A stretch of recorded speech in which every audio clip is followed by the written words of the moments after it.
welcome to the springtime edition of the Museum Roadshow. I'm Roger Engstrom, and we're down here at Washington Ballpark. We're about to hear from some of the former ball players and their stories about playing ball games in Washington Park. As I recall, they started off as the Detroit Lakes Lakers, then became the Detroit Lakes Eagles. The Eagles club sponsored them, and today amateur baseball is represented by the Angels. The rivalry was the Moorhead Chicks, I believe. Big rivalry there, and then in the High 10 League, were relegated to be playing Perham. They were tough, yeah. Perham and Staples and Mills, and I can't even remember all of them. I can remember seeing balls flying over the right field by the guys from Perham, Stigman. I remember Stigman flew one out of here, you know, and yeah. Burgall boys. Perham was tough, but we didn't care. That was okay. It was so serious that when we played in the High 10 League against Perham, it was quite a rivalry, and it got so that we had to have policemen inside the baseball diamond when we're playing the game, so the fans didn't get in a row. Oh yeah, we get tangled up pretty good sometimes. Smokey Johnson, of course, was our enforcer on the field. He protected all the young kids, you know, and I remember one time, I do remember this, Smokey was playing first, Carl Grossman out of, just out of high school was playing third, and this guy came in the third pretty high with his shoes and spikes flying, and hit Carl pretty hard, you know, and of course Carl, he was a stalwart, he took it, but, and Smokey came charging across from first base to third and hit that guy, and I think he's still rolling. He was going to protect us, you know. That's our leader, Smokey. Oh yeah, well, I was, when it come to baseball, I was maybe a little bit too aggressive once in a while. I missed a few times that I maybe should have been thrown out of a ball game, but I didn't. One night we were playing baseball here. Mel Hansen was pitching, I was catching, and the umpire's name I remember now was Wolf from Moorhead. And he'd been really calling some bad strikes and balls.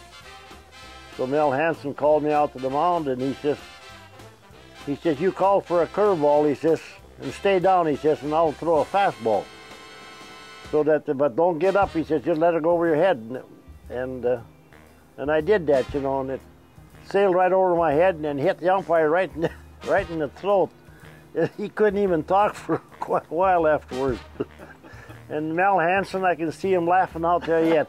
Oh, he just... Oh, my. Yeah, Yeah. that was some good times. Yeah, it was. Yeah, it was some good times. But I'd do it all over again if I had a chance. And I played with a lot of good ball players. Oh, man. I think the best guy I ever played with, he still lives here in Detroit Lakes, that's Willard Anderson. Yeah,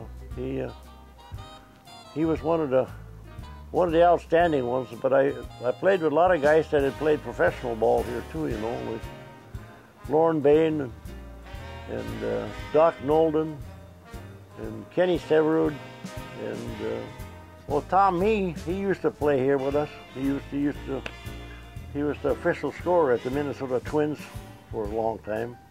Charlie Greenlaw, can't forget him. Bob Woodard. Ted Anderson played with us too, you know. The school teacher, yeah. He played here with us at the time.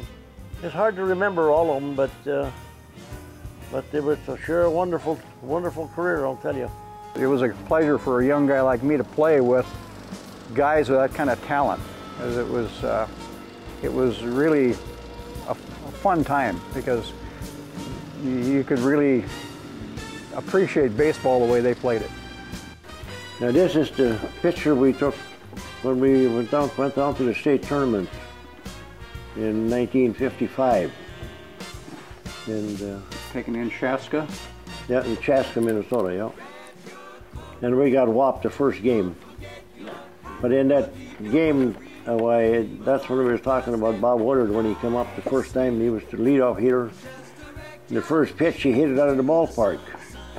And he was so stunned, he said, "Now what do I do?" It was just super fun, and the guys really enjoyed it. It was either 1959 or 1960. We're sitting in the dugout over here, and we had a pitcher by the name of Chet Dickey, and he chewed tobacco. And I had never chewed tobacco before. And he kept wanting me to take a bite, so I did. And I remember swallowing a little bit of it.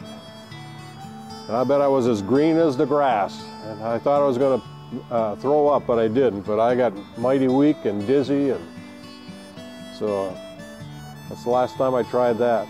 Well, when I was playing baseball, all of the fellas that were playing had already graduated from high school and were starting a family.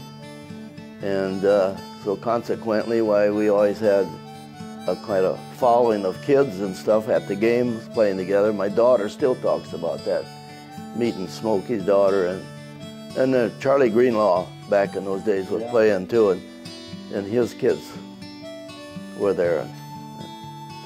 It was fun. Amateur baseball has evolved quite differently now from right as it existed right after the war, you know. It was so big and such a big attraction, and it wasn't unusual here when they played Fergus Falls to have 1,500, 2,000 fans in the stands, you know.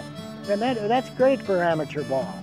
And that carried through for a few years until I think the television set is what disbanded that problem.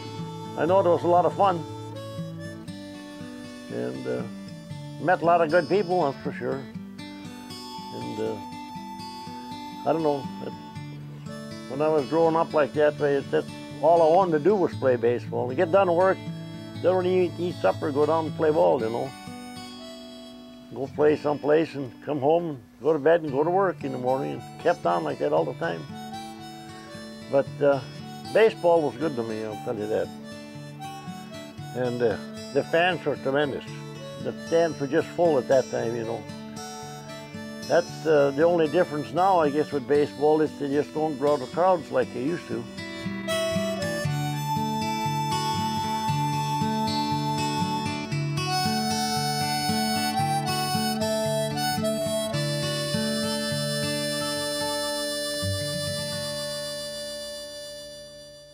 Thank you for watching this edition of the Museum Roadshow. Remember, on TV3 and the Museum Roadshow, history repeats itself every 4 hours.